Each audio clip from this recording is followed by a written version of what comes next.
नमस्कार, स्वागत है आप सभी का लोकल 7 न्यूज में। मैं हूं आपके साथ समृद्धि यादव और आप देख रहे हैं 10 कदम, जहां हम आपको देश से जुड़ी 10 बड़ी खबरों से रूबरू करवाते हैं। तो चलिए रुक करते हैं आज की खबरों की ओर। पहली खबर फतेहपुर कनाडा से, जहां कनाडा में हुए एक सड़क हादसे ने पंजाब के समाना में मातम पसार दिया है। जो आपको बता दें, गांव फतेहपुर से रहने वाले युवक विक्रमजीत सिंह को इस हादसे में मौत हो गई। बताया जा रहा है कि वो महज 3 महीने पहले ही बेहतर भविष्य के लिए कनाडा गया था। घटना की खबर मिलते ही परिवार पर दुखों का पहाड़ टूट गया है। वहीं परिजनों ने सरकार से शव को जल्द भारत लाने और युवाओं के लिए देश में रोजगार के अवसर बढ़ाने की मांग की है।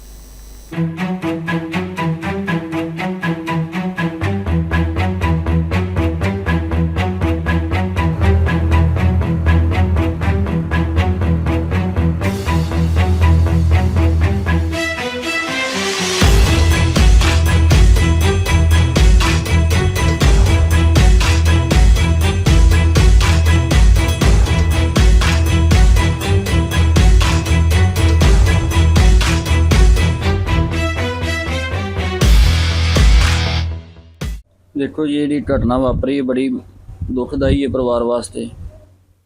बच्चे विदेशों 'ਚ भेजी दे आ अपनी रोजी रोटी कमाउण वास्ते, लेकिन ਜਦੋਂ ਇਹੋ ਜਿਹਾ ਹਾਦਸਾ ਵਾਪਰ ਜਾਂਦਾ ਇਹਨੂੰ ਸ਼ਬਦਾਂ 'ਚ ਬਿਆਨ ਵੀ ਨਹੀਂ ਕੀਤਾ ਜਾ ਸਕਦਾ। ਅੱਜ ਪਰਿਵਾਰ ਤੇ ਬਹੁਤ ਵੱਡਾ ਦੁੱਖ ਪੈ ਗਿਆ, ਟੁੱਟ ਕੇ ਅੱਜ ਉਹ ਮਹਾਰਾਜ ਪ੍ਰਮਾਤਮਾ ਰੁੱਸ ਰਿਹਾ ਅੱਜ ਪਰਿਵਾਰ ਸਾਡੇ ਸਾਰੇ ਤੋਂ।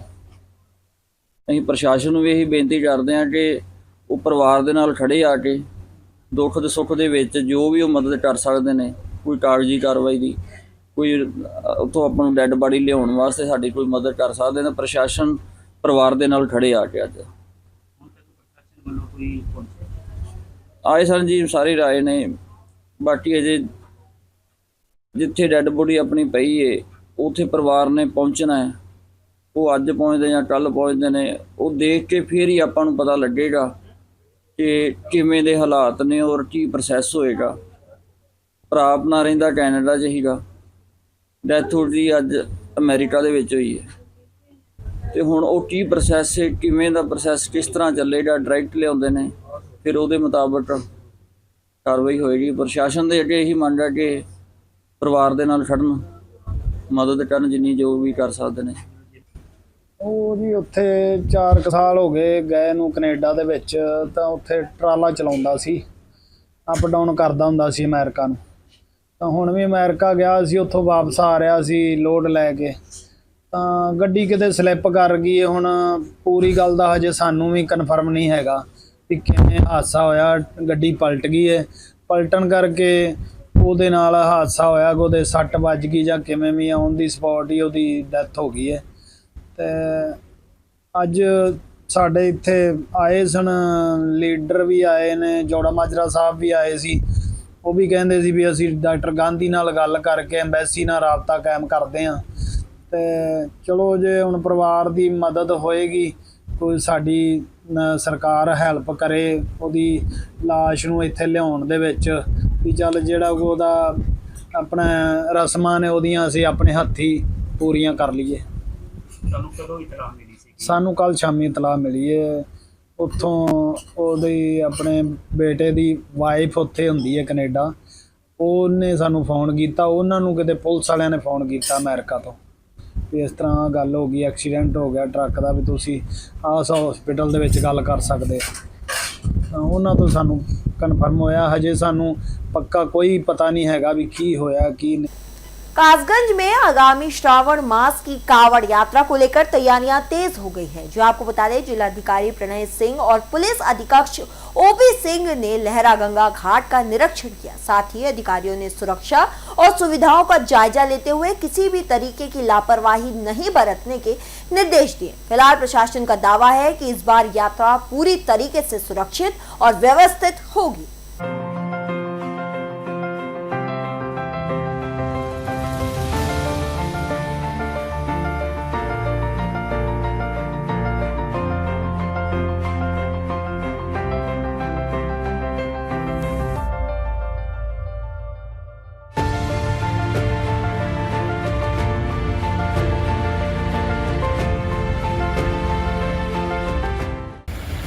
जैसे कि अवगत है कि कांवड़ पवित्र कांवड़ माह का वहाँ शुरू होने वाला है और कासगंज जनपद में लहरा घाट पर अत्यधिक लाखों की संख्या में श्रद्धालु आते हैं जो पवित्र गंगा जल उठा के अपने अपने क्षेत्र में ले जाके अर्पण करते हैं। लहरा घाट क्योंकि मुख्य बिंदु रहता है इस कांवड़ माह में और सारे शहर को क्रॉस करते हुए श्रद्धालु लहरा घाट आते हैं, तो यहाँ व्यवस्थाएं देखने के लिए जिसमें सुरक्षा उपाय कैसे किए जाएंगे, सिंचाई विभाग क्या करेगा और अन्य विभाग क्या क्या कार्रवाई कर रहे हैं, प्रकाश व्यवस्था, पेयजल व्यवस्था, साफ सफाई व्यवस्था देखने के लिए मेरे और एसपी कासगंज के द्वारा आज एरिया का निरीक्षण किया गया और अभी जो यहाँ पर जरूरतें हैं उनके दिशा निर्देश दिए जा रहे हैं और आगे हम पूरा कांवड़ रूट देखते हुए सारी कार्रवाई करेंगे। गुरुग्राम और नूह की बिजली व्यवस्था को लेकर विवाद गहराता जा रहा है। जी आपको बता दें, electricity employees federation of India के उपाध्यक्ष सुभाष लांबा ने निजी कंपनी को लाइसेंस देने के प्रस्ताव का विरोध किया है। उनका कहना है कि इससे उपभोक्ताओं और कर्मचारियों दोनों को ही फायदा नहीं होगा, बल्कि निजी कंपनियों को ही लाभ मिलेगा। फिलहाल इस मुद्दे पर कर्मचारी, अधिकारी और उपभोक्ता सभी विरोध में खड़े नजर आ रहे हैं।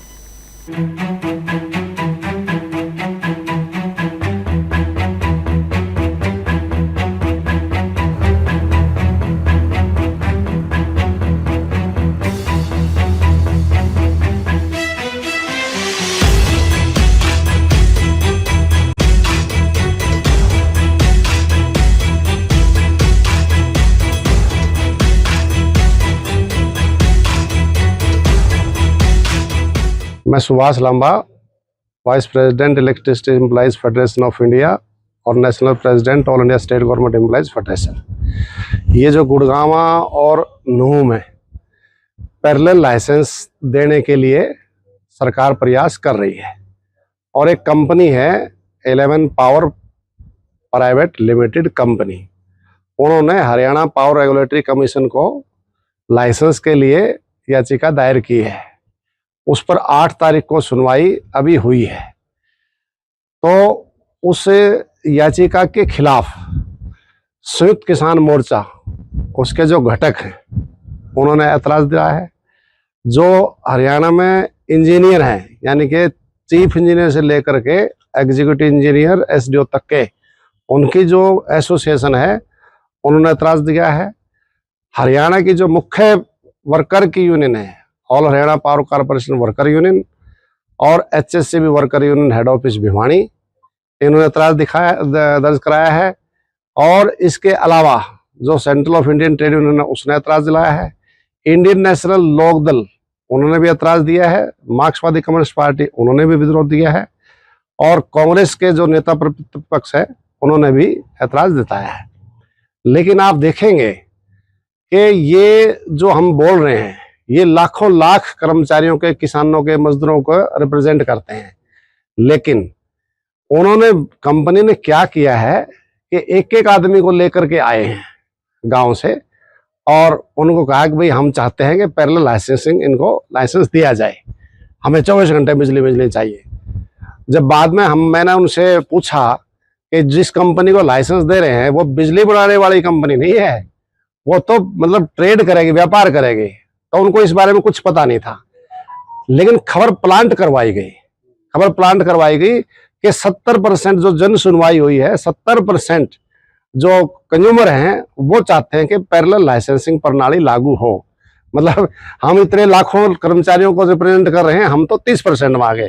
तो ये सब मैनेजमेंट है, खबर प्लांट करवाई है। क्या क्या नुकसान इससे रहने करने के? इसमें नुकसान की जो बात ना, सबसे पहले तो ये है कि इसकी जरूरत क्यों पड़ रही है। मतलब जरूरत क्यों पड़ रही है? जो इसके जो स्टेक होल्डर हैं, 2 हैं, एम्प्लॉइज और कंज्यूमर। किसी की डिमांड नहीं है कि भाई ये पैरेलल लाइसेंसिंग प्रणाली लागू की जाए। दूसरा इसमें क्या है, समझने की दृष्टि से आपके दर्शकों के हिसाब से मैं बता रहा हूं कि पैरेलल लाइसेंसिंग प्रणाली क्या है। वो ये है कि आज डिस्ट्रीब्यूशन का, वितरण का लाइसेंस दक्षिण हरियाणा बिजली वितरण निगम और उत्तर हरियाणा बिजली वितरण निगम के पास है। अब इसी पे ही एक प्राइवेट कंपनी आकर के कहती है हमारे को डिस्ट्रीब्यूशन का लाइसेंस दो, जबकि उसकी कोई जनरेशन नहीं है, उसका कोई ट्रांसफार्मर नहीं है, कोई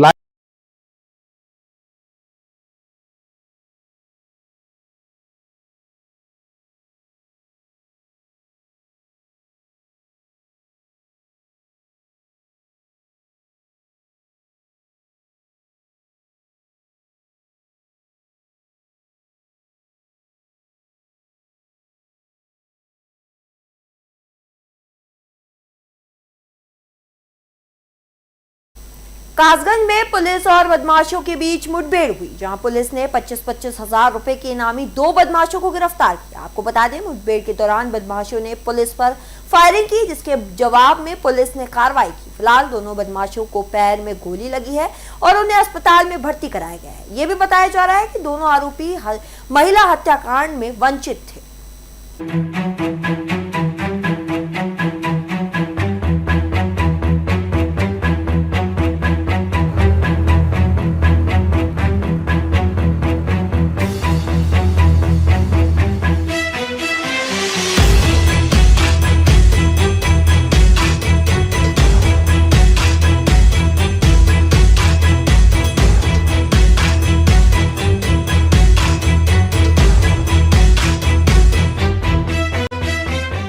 मामला है। एक्चुअली जनपद कासगंज के थाना सिकंदरपुर बैच से अंतर्गत आज आधी रात के बाद स्थानीय पुलिस द्वारा मुठभेड़ के बाद 2 अभियुक्तों की गिरफ्तारी हुई है। जो प्रथम दृष्टया उसके बाद जो जानकारी हुई है, इसमें जो डिटेल्स आए हैं, आज जो पुलिस को सूचना प्राप्त हुई थी मुखबिर खास के आधार पर कि दिनांक 14 तारीख को, जिसमें 6 जुलाई को जो एक महिला की हत्या कारित हुई थी, उसमें एक अभियुक्त की निशादेही पर महिला की डेड बॉडी मिली थी। उसके वांछित अभियुक्त जो 25-25 हजार के इनामिया अभियुक्त थे, ये उस क्षेत्र में पटियाली से उस्मानपुर रोड की तरफ जा रहे थे। स्थानीय पुलिस द्वारा घेराबंदी करके उनको पकड़ने का प्रयास किया गया। उनके ऊपर अभियुक्तों द्वारा जानलेवा हमला किया गया, फायरिंग की गई। आत्मसुरक्षार्थ स्थानीय पुलिस टीम द्वारा उन पे फायरिंग की गई, जिसमें एक अभियुक्त के बाएं पैर में और दूसरे अभियुक्त के दाहिने पैर में गोली लगी है। तात्कालिक रूप से उनको स्थानीय स्तर पर सीएससी पटियाली ले जाया गया। वहां प्राथमिक स्तर पर पट्टी वगैरह कराने के उपरांत उनको यहां डिस्ट्रिक्ट हॉस्पिटल में ला करके उपचार कराया जा रहा है। डॉक्टर से मेरी बात हुई है, दोनों की हालत ठीक है और दोनों की जो शिनाख्त हुई है उसमें से एक अभियुक्त शोएब और दूसरा आफ्ताब है, जिनके द्वारा उस महिला की हत्या कारित की गई थी। दोनों इनामिया बदमाश हैं। अग्रेतर कार्रवाई कराई जा रही है। पुलिस के ऊपर उनके द्वारा जो कातिलाना वहां फायर किया गया है, उसमें उचित धाराओं में अभियोग का पंजीकरण सिकंदरपुर बैच में कराया जा रहा है। उनसे जो इलीगल वेपन की रिकवरी हुई है, खोखा और कारतूस जो बरामद हुआ है, उसको अग्रेतर कार्रवाई के लिए कराई जा रही है। हिमाचल प्रदेश के नैना देवी में सांसद अनुराग ठाकुर ने कांग्रेस सरकार पर तीखा हमला बोला। जी आपको बता दें, उन्होंने आरोप लगाया कि केंद्र से मिलने वाले धन का सही उपयोग नहीं किया जा रहा है। इस दौरान उन्होंने नवनिर्वाचित जनप्रतिनिधियों को सम्मानित किया और कार्यकर्ताओं के साथ शक्ति प्रदर्शन भी किया है। तो केंद्र सरकार का पैसा आता, उसको भी पूरी तरह खर्च नहीं कर पाती। इनके अपनी पार्टी के लोग आरोप लगाते हैं, हर महीने अटैची भर के पैसे कहां पहुंचाए जाते हैं? जोर से बोलना भाई। कांग्रेस के नेता ने कांग्रेस की सरकार पर आरोप लगाए, हर महीने 5 अटैची भर के कहां दिए जाते हैं? दिल्ली दिए जाते हैं। पैसा हिमाचल का, हिमाचल के विकास पर, हिमाचल के लोगों पर खर्च हो, लेकिन हिमाचल की सरकार में बैठे लोग अटैची भर के नोटों के दिल्ली पहुंचाते हैं। अरे वही पार्टी है जो चुनाव में आने से पहले इनके नेता खटाखट मॉडल की बात करते थे, आज हिमाचल प्रदेश की अर्थव्यवस्था को खटारा बनाकर रख दिया है। 1,20,000 करोड़ रुपए से ज्यादा का कर्ज हमारे छोटे से प्रदेश हिमाचल पर है। 10-10 गारंटियां इन्होंने दी, एक भी गारंटी ये पूरा नहीं कर पाए। आज लोग कहते हैं कहां है हमारे 300 यूनिट बिजली के मुफ्त जो मिलने थे, कहां 1500 रुपए जो बहनों को मिलने थे। सेब के बगीचे वाले कहते हैं कहां है हमारी मुंह बोली जो हमें सेब की कीमत मिलनी थी। युवा कहते कहां हमारी 5 लाख नौकरियां हैं। तो दूध उत्पादक कहते कहां 2 रुपए किलो गोबर और 100 रुपए लीटर दूध खरीदने की बात कहां गई? कोई गारंटी पूरी नहीं हुई। और इन्होंने सोचा की गारंटी पूरी नहीं करेंगे, सीधा विधानसभा के चुनाव से पहले चंद महीने पहले 2-4 चीजें अनाउंस कर देंगे, जनता फिर वोट दे देगी। और सोचा बीच में पंचायती राज के चुनाव नहीं करवाएंगे। हर कोशिश की कि पंचायती राज के चुनाव ना हो, आप घर पे बैठे रहे, चुनाव ना हो, हर संभव प्रयास किया। हम लोगों को अदालतों के दरवाजे खटखटाने पड़े, और जब अदालत के निर्देश पर हिमाचल प्रदेश में चुनाव हुए तो पूरी तरह कांग्रेस का सुपड़ा साफ हो गया और हर तरफ भारतीय जनता पार्टी की जीत हुई है। और इससे अच्छा मौका क्या होगा, इस मोमेंटम को ऐसे 1.5 साल तक बनाए रखना है। अपनी पंचायतों में, अपने गांव में हमने भेदभाव नहीं करना, हम जीत गए। जो हमारे दरबार में आए उसका काम करने का हर संभव प्रयास करना है। यह हार का ऐसा सदमा कांग्रेस को लगा है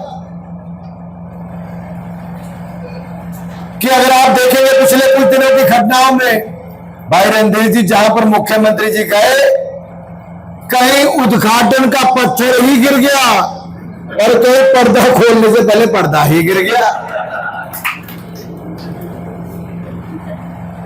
ये आपकी जीत का इम्पैक्ट इस सरकार पर दिखने लगा है। और बरनौल मूवमेंट मैंने बता दिया, ये जलन ऐसी जल्दी जाने वाली नहीं है। साथियों, बदले बदले से हालात नजर आते हैं, कांपते लड़खड़ाते सुखू सरकार नजर आते हैं। अलीगढ़ में दिन दहाड़े चोरी की घटना के बाद पुलिस एक्शन मोड में आ गई है। जो आपको बता दें, थाना रोरावर क्षेत्र में हुई इस घटना के बाद एसपी सिटी आदित्य बंसल और एसएसपी नीरज जादौन ने खुद मोर्चा संभाला। फिलहाल पुलिस टीम मामले की जांच में जुटी हुई है और जल्द खुलासे का दावा कर रही है।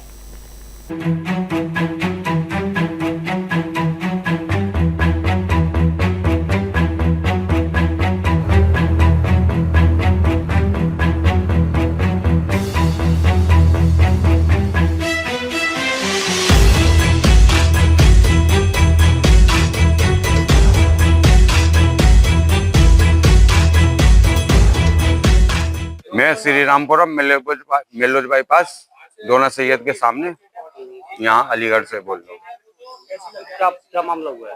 मामला ये हुआ कि मैं 9:45 बजे ऑफिस गया था, फिर मेरे जाने के बाद 10:15 बजे घर में घुसे 2 आदमी नाकापोश। अंदर घुस के हमारी घरवाली जब बाहर निकली तो वो देखी कमरे में कोई कुत्ता फुत्ता तना घुस गया। पता लगी 2 आदमी अंदर बैठे थे पहले से ऑलरेडी। फिर उनने रुमाल लगा के बेहोश किया, फिर चक्कू लगा के फिर अंदर लेके हाथ पैर बांध के फिर लॉकर के चाबी मांगे। चाबी न देने पर कही कि छोटी बच्ची है 4.5 साल की, उसको मैं गर्दन काट दूंगा। फिर उनने दे दी होंगे चाबी। फिर उनने सारे गहना जेवर ले गए, रुपया ले गए और फरार हो गए। 1 घंटे। करीब कितना पैसे का जेवर था, कितने पैसे ले गए? रुपया तो घर में कमी रखता हूँ, 40,000 लगभग थे खर्चा पानी के लिए, और गहना जेवर थे 40-50 के लगभग। 40-50 हाँ, हजार या लाख के करीब। आज शाम लगभग 5 बजे श्री रामपुरम कॉलोनी थाना रोरावर क्षेत्र से एक 112 के ऊपर जो है चोरी का इवेंट आया, जिसमें ये सूचना दी गई थी कि घर से कुछ कैश और कुछ प्रॉपर्टी के दस्तावेज और कुछ अन्य जो वैल्यूएबल्स हैं वो चोरी हो गए हैं। इस पर तत्काल जो है स्थानीय पुलिस, उसके बाद मेरे द्वारा भी और हमारी एसओजी की टीम द्वारा भी वहाँ पर मौका मुआयना किया गया है। वहाँ पे फील्ड यूनिट भी वहाँ पर गई और वहाँ पर जब वादी से बातचीत की गई तो उनके द्वारा बताया गया कि जैसे ही वो अपने काम के लिए निकले सुबह 10 बजे, उसके बाद 2 अज्ञात लोग जो है घर में घुस आए और जिन्होंने वहाँ पे लूट कारित की घर के अंदर, और वहाँ से जो है कुछ कैश और ज्वेलरी और कुछ जो प्रॉपर्टी के डॉक्यूमेंट्स वगैरह भी जो हैं वो भी उन्होंने वहाँ से जो है लूट के वहाँ से भागे हैं। इसमें जो है तत्काल जो है इसमें सभी टीमों का जो गठन कर दिया गया है और जो अभी तक इनिशियल इन्वेस्टिगेशन है उसमें हमें कुछ इंपॉर्टेंट इसमें लीड्स भी मिली हैं। इसमें यह भी बात सामने आई है कि जो वादी की बेटी थी वो किसी तरीके से उसको जो बदमाश हैं, जो चोर हैं जो आए थे घर में, वो उसको जानते थे। उन्होंने उसका नाम भी वहाँ पे पुकारा है। उसके फ़ोन से भी हमें कुछ इंपॉर्टेंट एविडेंस मिले हैं और जो अभी तक हमें लीड मिली है और जो इसमें टीमें लगाई गई हैं, जल्द ही इसमें घटना का जो है सफल अनावरण इसमें किया जाएगा। हिमाचल प्रदेश में मानसून का कहर जारी है। आज भी कई जिलों में बारिश भारी मात्रा में हुई है और इसकी चेतावनी भी जारी की गई। साथ ही आईएमडी ने 9 जिलों में येलो अलर्ट घोषित किया है, जहां भूस्खलन और फ्लैश फ्लड का खतरा है। फिलहाल प्रशासन ने लोगों से नदी नालों से दूर रहने और सतर्क रहने की अपील की है।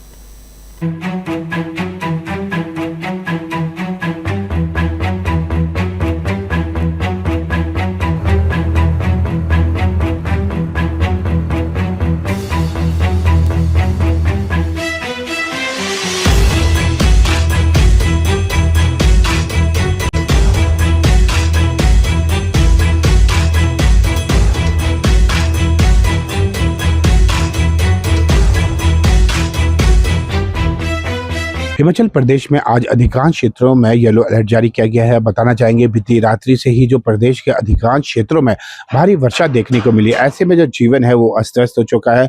अगर देखा जाए मुख्य रूप से चंबा, कांगड़ा, कुल्लू, मंडी, शिमला, सोलन, सिरमौर में भारी से भारी वर्षा की चेतावनी जारी की गई। इसके अलावा बिलासपुर, ऊना, हमीरपुर में भी वर्षा बताई गई है। कुल मिलाकर जो देखा जा रहा है हिमाचल प्रदेश में जिस तरीके से लगातार जो मानसून का प्रभाव अधिकांश क्षेत्रों में देखने को मिल रहा है, ऐसे में प्रशासन की ओर से सभी लोगों को एहतियात बरतने की सलाह दी गई है तथा कहा गया है कि नदी नालों से दूरी बना के रखे। निश्चित तौर पर जब वर्षा होती है तो नदी नालों का जलस्तर अत्यधिक बढ़ जाता है, जिसके चलते वहां जाना किसी जोखिम से कम नहीं रहता है। वहीं अगर हम आज जिला शिमला की बात करें तो हाटोपिक, नालदेहरा, कुफरी, जुब्बल, कोटखाई, रोडू, इन सभी क्षेत्रों में अधिकांश क्षेत्रों में धुंध छाई हुई है। आसमान में काले बादल छाए हुए हैं। मैं अपने सहयोगी से चाहूंगा कि कुछ राजधानी शिमला की तस्वीरें दिखाई जाए, जिस तरीके से आप देख सकते हैं राजधानी शिमला में सुबह से जो आसमान में बादल छाए हुए हैं। हिमाचल प्रदेश में जो मानसून पूरी तरह सक्रिय है। भारत मौसम विज्ञान केंद्र के अनुसार यानी कि आज प्रदेश के अधिकांश हिस्सों में हल्की से मध्य बारिश, जबकि कई स्थानों पर भारी बारिश की संभावना है। विभाग ने मंडी, कांगड़ा, कुल्लू, शिमला, सोलन, सिरमौर, बिलासपुर, हमीरपुर और ऊना जिला के कुछ इलाकों के लिए भारी बारिश का येलो अलर्ट जारी किया गया है। शुक्रवार रात से ही प्रदेश के कई हिस्सों में बारिश दर्ज की गई है। मौसम विभाग ने चेतावनी दी है कि भारी बारिश के कारण फ्लैश फ्लड, भूस्खलन, चट्टानें गिरने, पेड़ों के उखड़ने और निचले इलाकों में जलभराव जैसी घटनाएं हो सकती है। पहाड़ी मार्गों पर यात्रा करने वालों को विशेष सावधानी बरतने की सलाह दी गई है। संवेदनशील इलाकों में सड़कें बाधित होने के साथ यातायात तथा बिजली और पेयजल सेवाएं भी प्रभावित हो सकती है। विभाग ने अपील की है कि खराब मौसम के दौरान नदी नालों और खड्डों के आसपास जाने से बचे। भूस्खलन संभावित क्षेत्रों में अनावश्यक यात्रा न करें और स्थानीय प्रशासन तथा जिला आपदा प्रबंधन प्राधिकरण द्वारा जारी दिशा निर्देशों का पालन करें। किसानों और बागवानों को भी मौसम की स्थिति को ध्यान में रखते हुए कृषि व बागवानी कार्य करने की सलाह दी गई है। अगर देखा जाए शुक्रवार को प्रदेश में सबसे ज्यादा अधिकतम तापमान ऊना का यानी कि 38.6 डिग्री सेल्सियस रहा। अधिकांश स्थानों पर अधिकतम तापमान सामान्य के ऊपर है। हालांकि पिछले 24 घंटों में तापमान में कोई खास बदलाव नहीं है। आईएमडी के अनुसार प्रदेश में अगले कुछ दिनों तक मानसून सक्रिय रहने की संभावना है और कई क्षेत्रों में बारिश का सिलसिला लगातार जारी रह सकता है। लोगों से सतर्क रहने, मौसम अपडेट पर नजर रखने और आपात स्थिति में प्रशासन के निर्देशों का पालन करने की अपील की गई है। निश्चित तौर पर जब वर्षा होती है इसके जो प्रभाव है सबसे अधिक नदी नालों की तरफ देखने को मिलती है। आए दिन देखा जाता है जो पर्यटक है नदी नालों के किनारे सेल्फी लेते हुए नजर आते हैं और जब वर्षा होती है नदी का जलस्तर बढ़ जाता है। निश्चित तौर पर आसपास के क्षेत्रों में काफी ज्यादा समस्या उत्पन्न हो सकती है, जिसको मद्देनजर रखते हुए प्रशासन ने सभी लोगों को नदी नालों से दूरी बनाकर रखने की सलाह दी गई है। कामेश्वर शर्मा की रिपोर्ट शिमला से।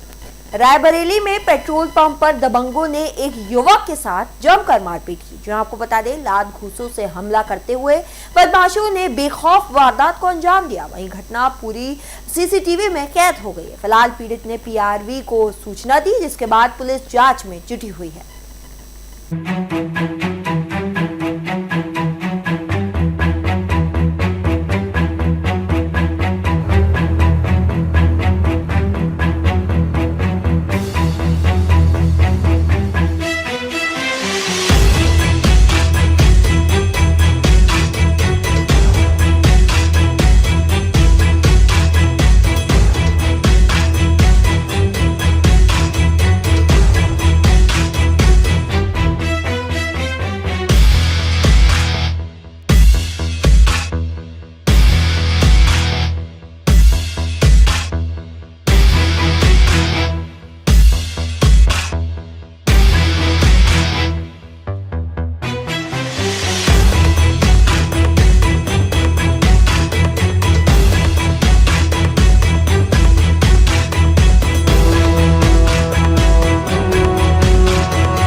सनावर के राजकीय वरिष्ठ माध्यमिक विद्यालय में हेड बॉय और हेड गर्ल के चुनाव लोकतांत्रिक तरीके से संपन्न हुए। वहीं पूरी प्रक्रिया निर्वाचन आयोग की तर्ज पर कराई गई।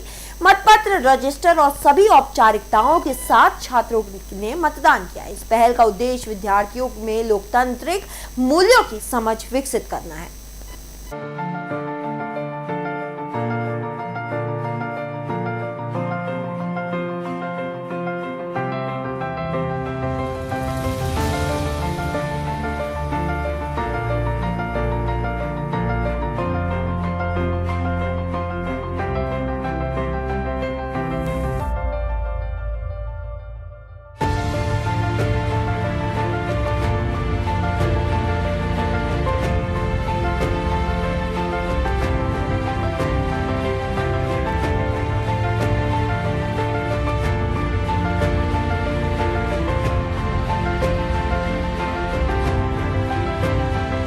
हाँ जी, आप क्या कर रहे हैं आज यहाँ? सर, आज हम यहाँ पे चुनावी प्रक्रिया को पूरी तरह से समझ रहे हैं कि चुनाव किस तरह से होता है और किस तरह संपन्न होता है। वो सब कुछ हम आज यहाँ पे प्रैक्टिकल कर रहे हैं। आप कौन सा रोल अदा कर रहे हैं? सर, मैं प्रिजाइडिंग ऑफिसर की ड्यूटी पे।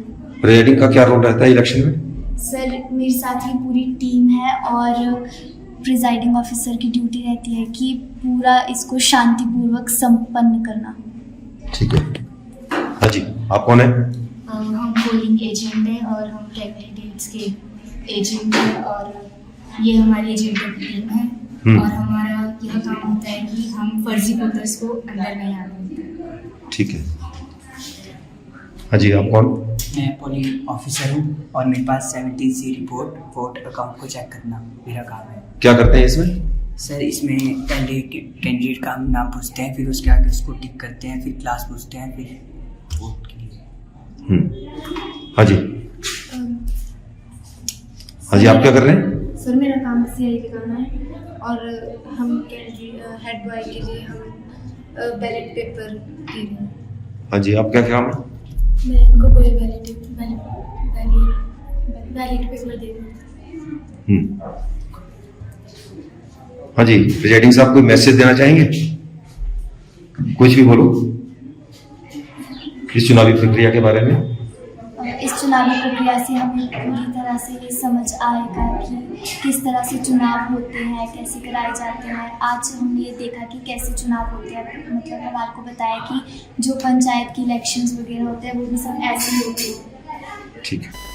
मेरठ में थाइनिंग स्टार क्लब की मासिक सभा का आयोजन बड़े ही उत्साह के साथ किया गया। जो आपको बता दें, उड़ान खुशियों की थीम पर आयोजित इस कार्यक्रम में महिलाओं ने सांस्कृतिक गतिविधियों और खेलों में बढ़ चढ़कर हिस्सा लिया। वहीं कार्यक्रम की शुरुआत प्रार्थना से हुई और पूरे आयोजन में मनोरंजन और उत्साह का माहौल बना रहा।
मेरा नाम शालू गुप्ता है। आज हम सब यहाँ पे शाइनिंग स्टार्स लेडीज क्लब की तरफ से इकट्ठा हुए हैं। हमारा ये क्लब 15 साल पुराना हो गया है और आज हमारे नए सत्र की पहली मीटिंग है जिसमें हमने शाइनिंग स्टार एयरलाइंस लॉन्च करी है और हम लोग एयरपोर्ट थीम पे एक प्रोग्राम हमने सभा का आयोजन किया है जिसमें सभी आप देख सकते हैं क्रू मेंबर बनकर आए हैं, सभी लोग पैसेंजर्स बनकर आए हैं। एयरपोर्ट वॉक होगी, एयरपोर्ट तंबोला होगा और एयरक्राफ्ट के अंदर ले जाके हम सब लोगों को बहुत अच्छे से गेम्स खिलाएंगे, मस्ती करेंगे, डांस सब कुछ करेंगे, हम लोग खूब एंजॉय करेंगे। इससे पहले भी आपने इस तरह के प्रोग्राम ऑर्गेनाइज किए? जी हाँ, हम लोग हर महीने प्रोग्राम्स अरेंज करते हैं, बट हर बार एक नई थीम को लेकर अरेंज करते हैं। कभी सारे त्योहार, जितने भी सारे त्योहार साल भर के पड़ते हैं, सब हम लोग सेलिब्रेट करते हैं।